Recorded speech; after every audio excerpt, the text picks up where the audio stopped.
Hello spirits, good evening. Mission WPKP constable 2024 এই সিরিজে আবার একটি নতুন ভিডিওতে প্রত্যেকটি অ্যাসপিরেন্টসকে জানাই স্বাগত। তো দেখো যে আমাদের ম্যাথের প্র্যাকটিস ক্লাস কিন্তু পরপর চলছিল, আজকে আবার একটি নতুন প্র্যাকটিস ক্লাস নিয়ে এসেছি, যেখানে আমরা as usual exam oriented question কিন্তু নিয়ে রাখি। আজকেও তার ব্যতিক্রমী নয়, খুব গুরুত্বপূর্ণ কোশ্চেন। সেই কোশ্চেন হতে পারে ইজি, হতে পারে মডারেট বা টাফ লেভেলের, বাট এক্সাম ওরিয়েন্টেড, সবথেকে গুরুত্বপূর্ণ এক্সামে আসে এই ধরনের কোশ্চেনগুলো। ভিডিওটি প্রথম থেকে শেষ পর্যন্ত দেখবে, তাহলে বুঝতে পারবে যে পুরো এক্সামে আমাদের কি ধরনের কোশ্চেন আসে। দেখো প্রথম কোশ্চেনই আমি কি নিয়েছি, এবিসি 4:5:9 অনুপাতে লাভের পরিমাণ ভাগ করে। তার মানে কোনো একটা ব্যবসা, এটা অংশীদারি কারবারের অঙ্ক। ব্যবসাতে 4:5:9 অনুপাতে লাভ্যাংশ দ্বারা ভাগ করে। ঠিক আছে, ভালো কথা। যদি মোট লাভ বলেছে 36,000 টাকা, তবে এ মোট কত টাকা পায়? এবার বলো, এ, বি আর সি তাদের লাভ্যাংশের অনুপাত কত? 4:5:9। এটা লাভ্যাংশের অনুপাত। তো অনুপাত থাকলে আমরা কি করি? অনুপাতে সমষ্টি করি। অনুপাতের সমষ্টি কত হবে? 4 + 5 + কত 9, যোগ করলে 9 9 কত হচ্ছে? 18। তাহলে মোট কত অনুপাত টাকা হচ্ছে? অনুপাতে টাকা হচ্ছে 18।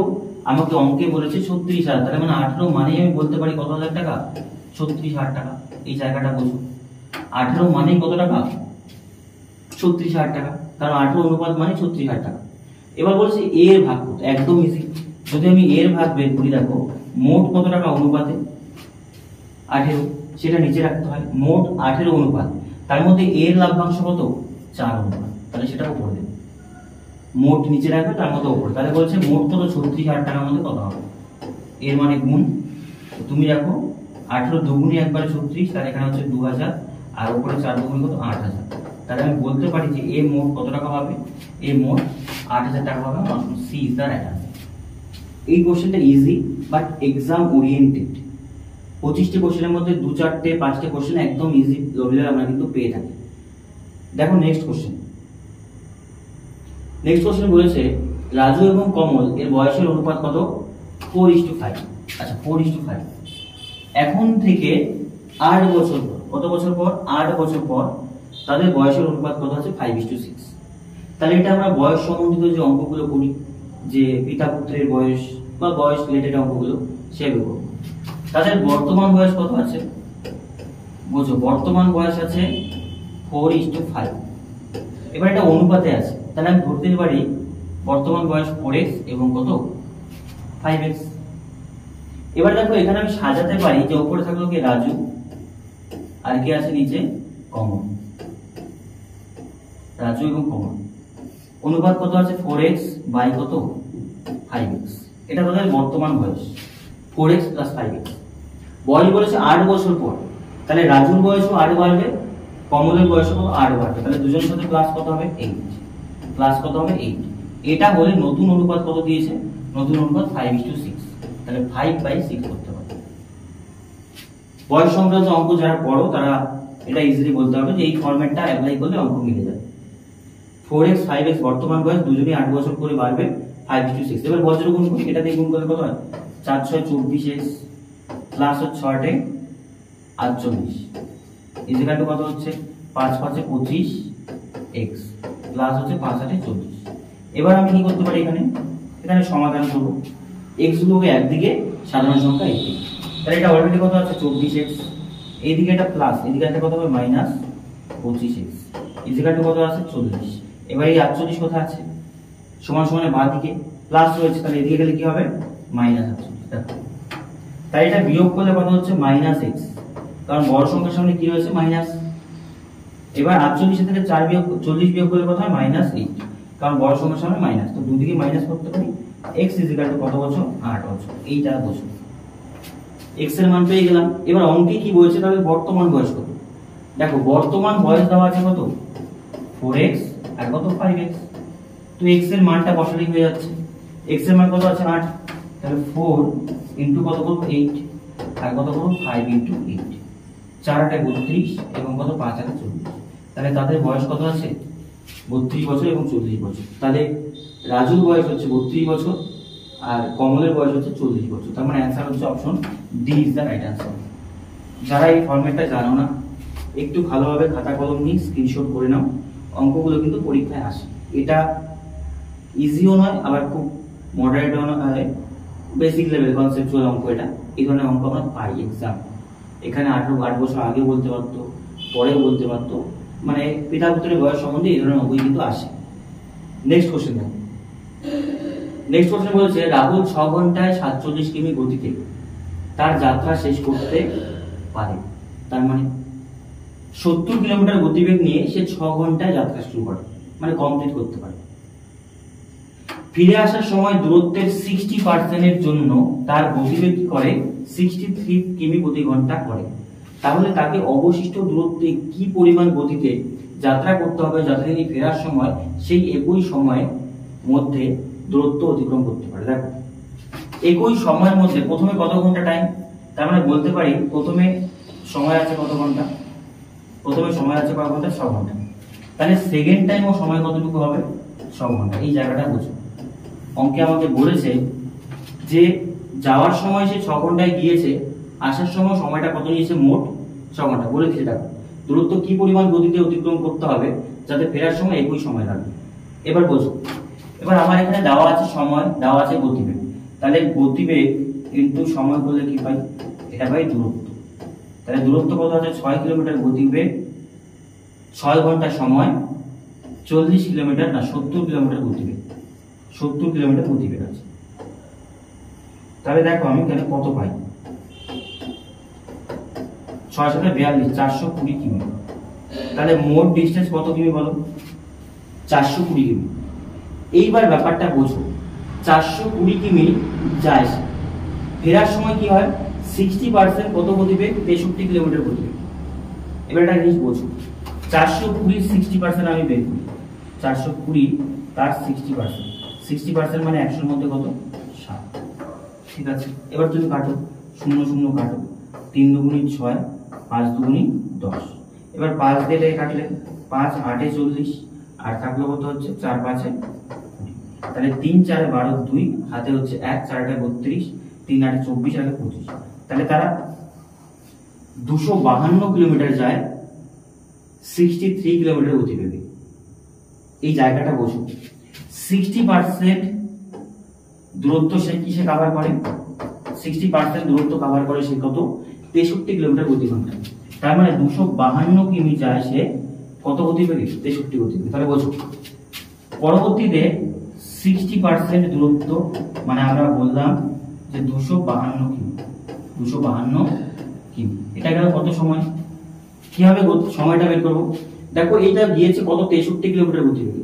তার মানে 252 কিলোমিটার গতিবেগে, 252 কিলোমিটার দূরত্ব তুমি 63 কিলোমিটার গতিবেগে গিয়েছো। তাহলে ভাগ করে দিলে আমরা বলতে পারি কত ঘন্টা, এটা হচ্ছে আমাদের 4 ঘন্টা। কত ঘন্টা, 4 ঘন্টা সময় নিয়েছে। এই জায়গাটা বোঝো। তাহলে 60% দূরত্ব সে কভার করেছিল কত ঘন্টায়, 4 ঘন্টায়। 252 কিমি, 63 কিলোমিটার গতিবেগ। এইবার বোঝো মোট ডিসটেন্স তো 420, তাহলে 420 এর মধ্যে প্রথমে কভার করে কতটুকু, 252। তাহলে এটা বিয়োগ করে দাও, বিয়োগ করলে নামছে এখানে কত, 8, নামছে কত এখানে 8। তাহলে এখানে হবে 1 6 6 দুগুণি 12, ঠিক আছে, 6 দুগুণি 12, হাতে রাখা আছে 168 কিমি অবশিষ্ট থাকে। এত কিমি অবশিষ্ট আছে। এইবার বলো মোট টাইম কত ঘন্টা, 6 ঘন্টা। 6 ঘন্টার মধ্যে সে অলরেডি কতটুকু টাইম নিয়ে নিয়েছে, 4 ঘন্টা টাইম অলরেডি নিয়ে নিয়েছে। তাহলে এই যে ডিসটেন্সটা কত সময় যেতে হবে, 2 ঘন্টায় যেতে হবে, তবেই কিন্তু তার মোট টাইম যেটা 6 ঘন্টা সে বলেছে সেটা সে কভার করতে পারবে। তাহলে আমি বলতে পারি 168 কিমি দূরত্ব সে যায় কত ঘন্টায়, 2 ঘন্টায়। তাহলে 8 দুগুণি 16, 4 দুগুণি 8। তাহলে অবশিষ্ট ক্ষেত্রে গতিবেগ কত থাকবে, 84 কিলোমিটার প্রতি ঘন্টা। মানে option A is the right answer. অঙ্কটা তোমার কিন্তু একটু হলেও ক্যালকুলেটিভ এই ক্ষেত্রে, কারণ সে পুরো 420 কিলোমিটার গিয়েছিল, তার 60% মানে 252 কিলোমিটার গিয়েছে কত ঘন্টায়, 4 ঘন্টায়, 63 কিলোমিটার গতিবেগ যেহেতু। তাহলে অবশিষ্ট 168 কিলোমিটার কত ঘন্টায় যাবে, 2 ঘন্টায় যেতে হবে। তাহলে গতিবেগ কত, 84 কিলোমিটার প্রতি ঘন্টা। দেখ এই ধরনের কোশ্চেন কিন্তু আমাদের এক্সামে আমরা পাবো। নেক্সট দেখো, এবার দিয়েছে 45টি বাহু বিশিষ্ট একটি সুষম বহুভুজের অভ্যন্তরীণ কোণের পরিমাণ কত বের করতে হবে। এটা পলিগনের কোশ্চেন। পলিগন বা বহুভুজ যেটাকে বলে আমরা, পলিগন বা বহুভুজ, বহুভুজ যেটাকে বলি সেখান থেকে কোশ্চেন। দেখো এবার এই ক্ষেত্রে আমরা কি জানি যে বহুভুজের বাইরের যে কোণগুলি হয় সেগুলো সমষ্টি কত হয় 360 ডিগ্রি। এই ছোট ছোট ফর্মুলাগুলো তোমরা কিন্তু মনে রাখবে। তাহলে আমরা বলতে পারি যে বহুভুজের বাইরের কোণের সমষ্টি কত, বাইরে বা যেটাকে বহিঃকোণ বলি, সমষ্টি কত আছে বলো দেখি। সমষ্টি হয় 360 ডিগ্রি। এই জায়গাটা বুঝো, বহিঃকোণের সমষ্টি কত ডিগ্রি 360 ডিগ্রি। এবার বলার চেষ্টা করো 360 ডিগ্রি বহিঃকোণের সমষ্টি হয়, তাহলে বাহু কয়টি আছে 45টি। 45টি বাহু মানে 45টি কোণ থাকবে, তাহলে এক একটি কোণ কত করে হবে 360 ভাগ করবো কত 45। এই জায়গাটা বোঝো, সবগুলো বাইরের কোণ যোগ করলে 360 ডিগ্রি হবে। তাহলে সেই ক্ষেত্রে বলছি যে 45টি যদি বাহু থাকে তাহলে কয়টি কোণ হবে 45টি কোণ। এবার প্রত্যেকটি তাহলে বহিঃকোণ কত হবে, একটি বহিঃকোণের মান কত হবে বলো দেখি। 360 ভাগ করবো কত দিয়ে 45।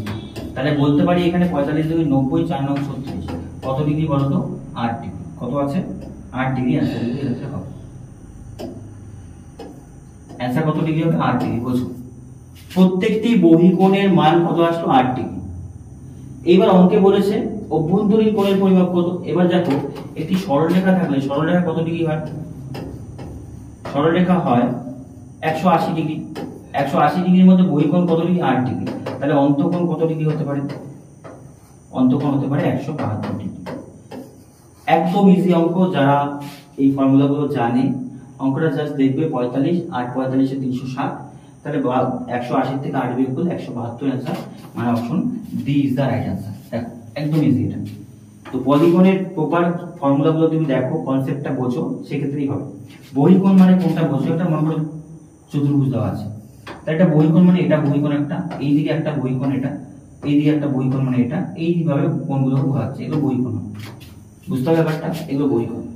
তাহলে ফর্মুলাটা দেখবে, তাহলে কিন্তু অঙ্ক ইজিলি হবে। দেখো নেক্সট কোশ্চেন বলেছে, একটি ব্যবসায় 4 মাসের জন্য 450 টাকা বিনিয়োগ করেন, কে সেটা রমা, এবং মাধব 3 মাসের জন্য কত টাকা বিনিয়োগ করে 600 টাকা বিনিয়োগ করে।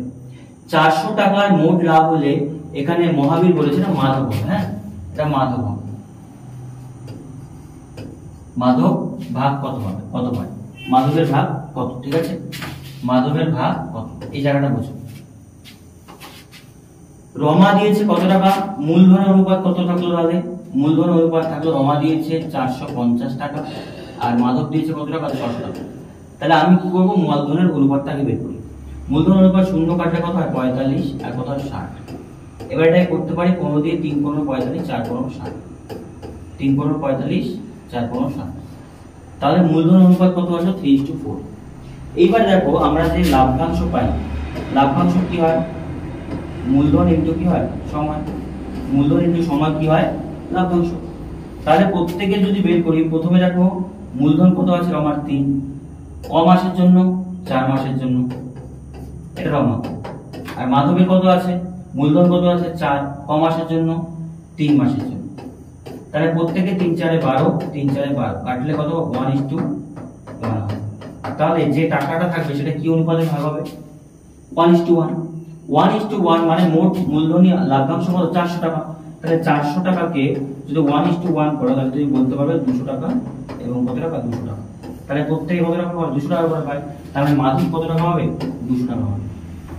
ইজি অঙ্ক, একটু বোঝো, একদম ইজি। যে কনসেপ্টটা যদি বোঝো, লাভ্যাংশ মানে মূলধন ইনটু সময়, তাহলে মূলধনের অনুপাত 3:4, তাহলে 3 4 12, 3 4 12, তার মানে 50-50 টাকা ভাগ করা হবে। তাহলে 400 হলে কত হবে 200।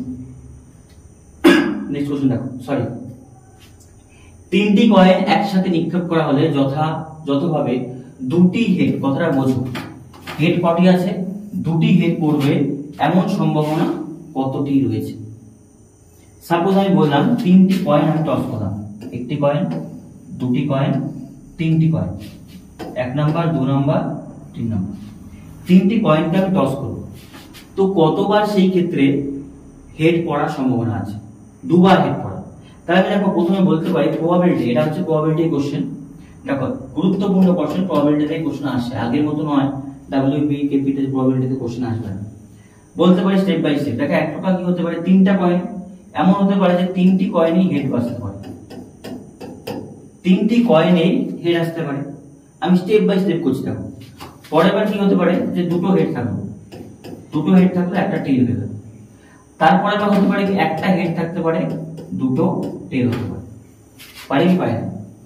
নেক্সট ধরতে পারে কি আমরা যে পুরোপুরি তিনটেই কি হলো, টেল হয়ে গেল, তিনটেই কি হলো, টেল হলো। দেখো এই জিনিসগুলো আসতে পারে কি পারে না। নেক্সট তারপরে দেখি কত হতে পারে। নেক্সট হতে পারে যে সাপোজ দুটো টেল থাকলো, একটি হেড হলো। এরপরে আবার হতে পারে কি টেল একটি থাকলো, দুটো হেড হলো। আরেকবার হতে পারে কি যে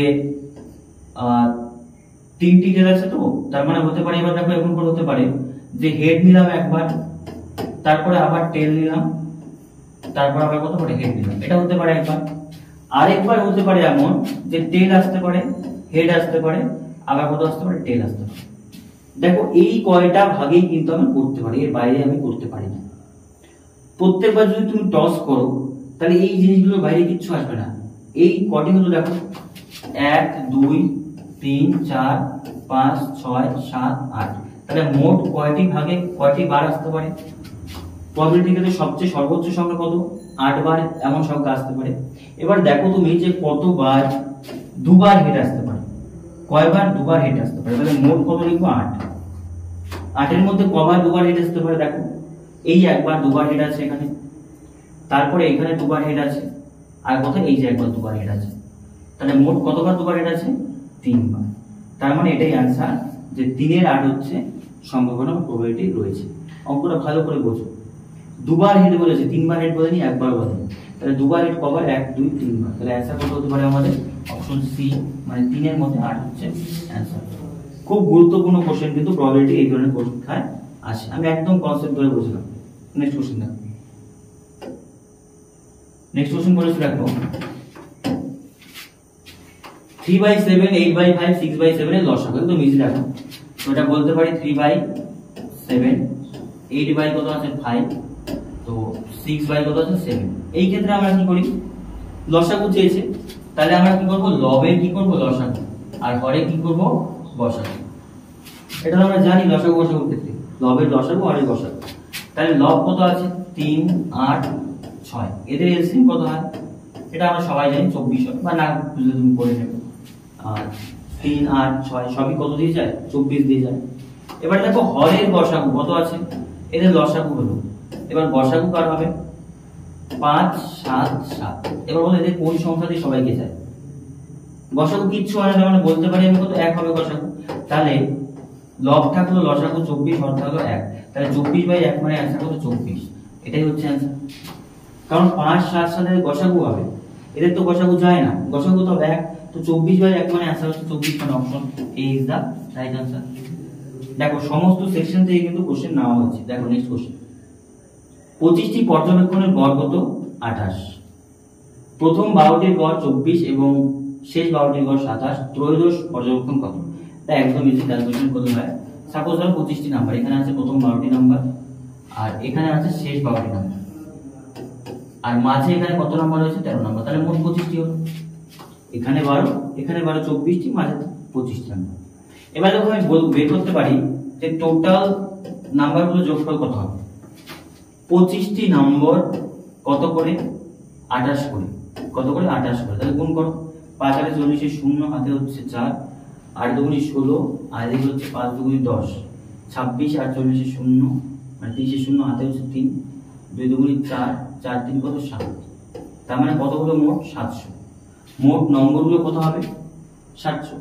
এবার আমি প্রথম 12টি বের করি। দেখো প্রথম 12টি কত করে 24 করে, তাহলে 24 করে এটা গুণ করে দাও। 4 2 8, থাকলো হচ্ছে 4 1 4, 2 2 4, 4 আর 1 8, 2 1 2, তাহলে প্রথম 12টি কত হলো 288। শেষ 12টি কত বলছে 27 করে, তাহলে এখানে কত হলো 7 2 14 4, হাতে হচ্ছে 1, 7 7 2 2 4, তো 7 2 14 4, হাতে 1, 7 7 2 2 4, 11 আর 12 2, হাতে 1, 324। এবার বলছো 24টি সংখ্যা 288, প্রথম 12টি, পরের 12টি 324। তো মাঝের সংখ্যাটা চেয়েছে, আমি এই দুটোকে যোগ করে যেটা অবশিষ্ট থাকবে সেটা আমি 700 থেকে ভাগ করে দিয়ে সংখ্যাটি পেয়ে যাবো। তাহলে বলতে পারি 288 যোগ 324 যোগ করে হচ্ছে 8 4 12 2 হাতে হচ্ছে 1, 8 2 10 11 1 হাতে 1, 3 1 3 2 5 1 6। তাহলে বোঝো 612 আসলো মোট কটি নাম্বার? 24টি নাম্বার। 24টি নাম্বার যোগ করে কত হচ্ছে? 612।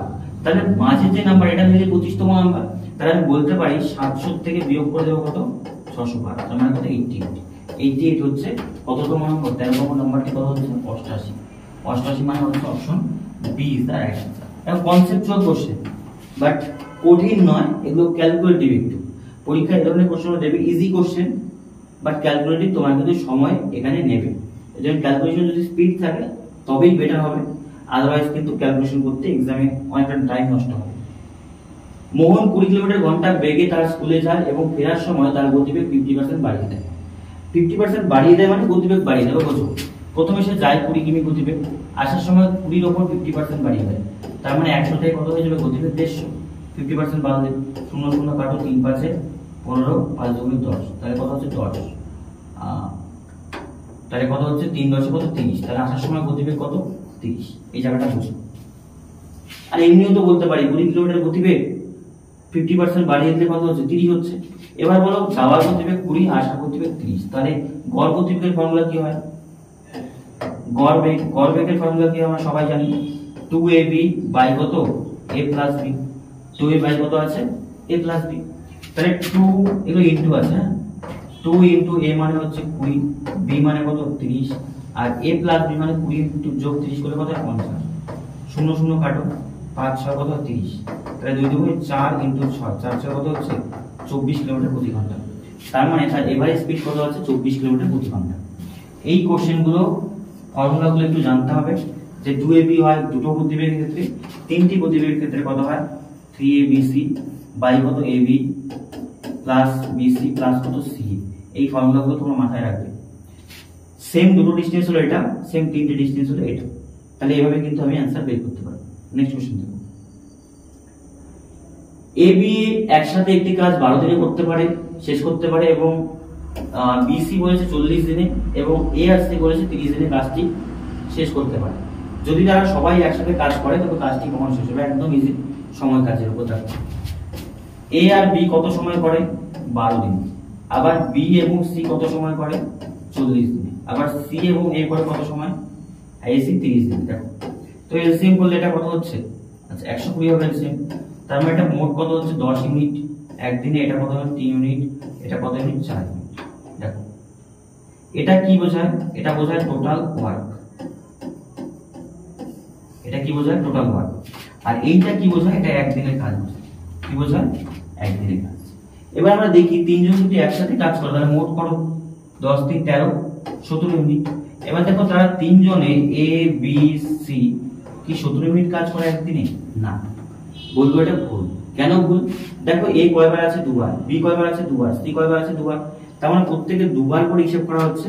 তাহলে এটাকে আমি ভাগ করে দেবো কত দিয়ে? 2 দিয়ে। কত দিয়ে? 2 দিয়ে। তাহলে বলতে পারি যে 8 গুণ 8.5 কত আছে? 8.5 হচ্ছে এ বি সি মিলে কাজ করছে। এ প্লাস বি প্লাস কেন করছে বোঝার চেষ্টা করো। 8.5 কেন? কারণ দুজনে মিলে দুবার করে আছে, সবাই একবার করে কেউ নেই। তো বলছে মোট কাজটি কখন হবে? মোট কাজ কত হবে? 120। 120 ইউনিট কাজ কত? 8.5 দিনে করবে। তুমি দশমিক কোঠাও, 120 বাই কত হচ্ছে? 85 ইনটু কত হবে? 10। তাহলে এটাকে যদি কাটো 5 17 কত হয়? 85। আর এটা কি হবে? 5 24 কত হয়? 100।